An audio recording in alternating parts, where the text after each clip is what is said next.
Hey there guys, this is Jericho Support here, and I got another Halo commentary video, I guess, but this time I'm not playing multiplayer.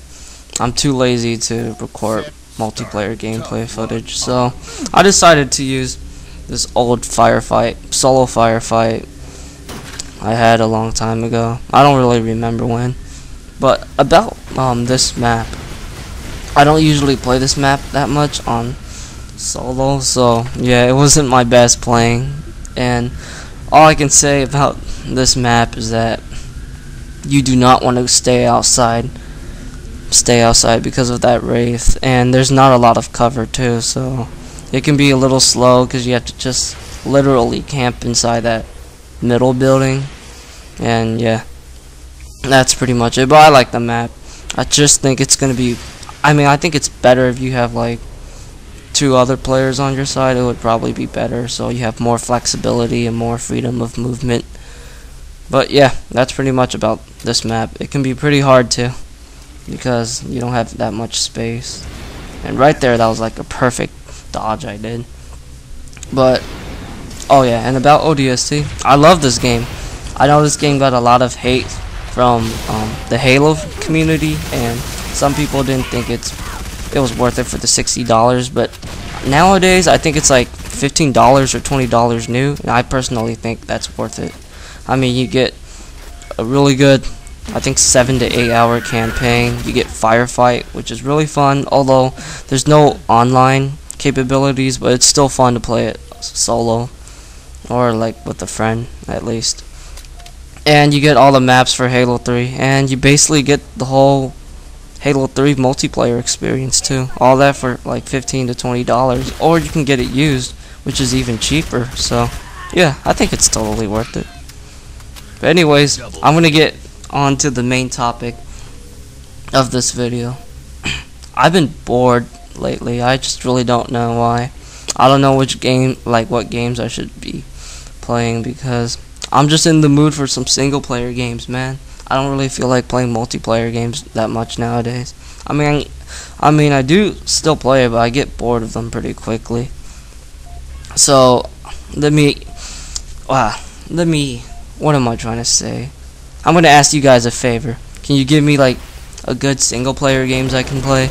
It could be a new game, an old game, doesn't matter what platform. Well, when it comes to like the PC games in the 7th gen, my PC is a little dated, so I kind of want like a 6th gen PC, because my PC is literally a high-end PC when it comes to 6th gen PC games. I can run most games at like 100 frames per second. So yeah, I don't have a PS2, so please don't give me any PS2 exclusive games. I mean, I know the PS2 was really big back in the 6th generation, but I had an Xbox and I didn't have the money to get a PS2. I should get one though, since they're only $60, but I just don't feel like getting one right now since I'm busy with other stuff. I could give you guys a game recommendation, because I've played a whole bunch of single player games when my internet was down, so yeah, it's kind of fair. You give me a game recommendation and I'll give you some. So, I'll give you guys some. I'm just getting some games. Alright. What is this? Oh yeah, this game here. Now this game probably took me the most, well, one of the most time for me to time that I played. I beat it around 8 to 9 hours. Metro 2033. I got it for $13 at Game. I think I already said it. I got it from GameStop, and I had a coupon. I got it for $13 while it was retailed for $30 new. But I just got lucky. It's a good game. It's basically a first-person shooter, obviously, but it does a lot of other things. It tries to be a stealth game. It tries to be a horror game. It tries to be an RPG game, and it has a pretty strong influence on those other genres. So it doesn't feel like, you know, a Call of Duty type of game or a Halo type of game or a Battlefield type of game. It's really its own games, although it does borrow a lot of elements from other games, but it's its own game. Yeah, its own game. It does have a pretty unique storyline to it. I kind of forgot what it's about, because there's actually an introduction an opening introduction that basically tells you what happened in the storyline, and I didn't have subtitles on, and my speaker sucks ass for my TV, so I couldn't really understand properly. But all I could say is that Russia is basically fucked. It's filled, the whole outside is just ridden with radiation, and you're basically living underground. That's pretty much it. But you also got some problems underground. You have to fight these demons called the Dark Ones. And you got some Nazis and some fascists. I think that's what they're called. Yeah. So you got some problems down there, and you have to solve them, and so on.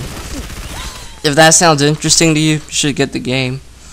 Although the game on the 360 is pretty damn expensive. I mean, the used copies on Amazon, it's probably like $25, and I got the game for $13. So yeah, if you have like a coupon at your local GameStop or something, then you might want to get this game. If you have a PC that is capable of running this type of game, which is actually a pretty graphically intense game. I've checked the specs. I think you need like a GTX 470 for recommended settings. And if you guys aren't familiar with PC hardware, a GTX 470 is like $300, a $300 GPU. So yeah, you're gonna need a pretty beefy PC to run this game at like a good setting. But that's pretty much it for Metro 2033. It was fun. The ending was really weird and bizarre, but I liked it. I like the game, so if you like games that are very exotic and different, you'll probably like Metro 2033.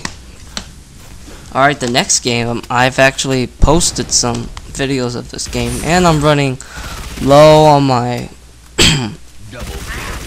on my video right now. I'm gonna probably add some more videos. I'll be back. Okay, I'm back. I hope this is enough. I added like 3 more minutes of footage. Alright, the next game is Crackdown 2. This game is basically like Grand Theft Auto. It's a sandbox game, but it's not as realistic as Grand Theft Auto. It's pretty over the top. It's very arcadic, and I don't know. I mean, I don't play sandbox games that much, so I don't know what makes Crackdown 2 different from the other games. But I just really like it. I just like how you feel like a badass at times, and I just like I played it on the 3rd hardest difficulty, and I thought the difficulty was just very balanced. At times, like, the game was easy, then the game was hard, then the game was easy, and then the game was hard. It was just perfect, man. I love the difficulty like balance of this game. You also can do a lot of stuff than just doing side quests. You got main quests, my bad. You got your side quests where you're supposed to like clear out some territories just for what was it? Oh my god, I forgot why you have to clear out the side territories. Oh yeah, it's for achievement purposes, and it can also help you get to your main objectives easier, because sometimes there's like a certain territory, and if you don't take it out, if you don't take it out, they're just gonna keep on spawning enemies, and it can be really hard to like fight them all. And what the hell, man, I thought I had enough gameplay footage. I'm gonna have to add some more later on. So yeah, check out Crackdown 2. It's only like $15 new or $20 new. It's really cheap for the Xbox 360, and I like the game. If you guys play Just Cause 2, it's pretty much like that, except it's kind of Halo-ized, I guess. But yeah, that's pretty much it for Crackdown 2, and I gotta add some more gameplay footage. This is just great. Alright, this is gonna be my last game recommendation, because I don't want to spend too much time on the video, because it's gonna be over like 15 minutes, because I played a lot of games while my internet was down. Alright, the last game, I don't know if you guys remember this game. It's called Dark Watch. The most easiest way I can describe this game is that it's basically Halo in a western settings with monsters and demons. Yep, that's pretty much Dark Watch for you. But the game also kind of have some other unique things, I would say. Just like in BioShock, you can make your protagonist a good protagonist or a bad protagonist, and it will affect the ending and all that stuff. But the more good deeds you do in the game, you actually can unlock good abilities. And obviously if you do more good deeds, you will unlock more better good abilities. And that's the same thing for evil. You can also do both of them too, like half good and half evil and all that stuff. But yeah, in the later like stage of the game, it's gonna get really hard, especially the boss fights. So I kind of recommend you to stick one side. Like if you want to be good, just be good. If you want to be bad, be bad. Don't do both, because you're just gonna get raped by the bosses. The bosses are they're frustratingly hard. That's all I can say. The last boss took me almost an hour to beat it, but I guess it was kind of rewarding when I beat her. It was a chick, yeah. But yep, that's pretty much my game recommendations. So give me some of your game recommendations, because I'm really bored right now. I just want something to play before I get body count on like August 29th or something like that. That's gonna be my next game to play. Alright,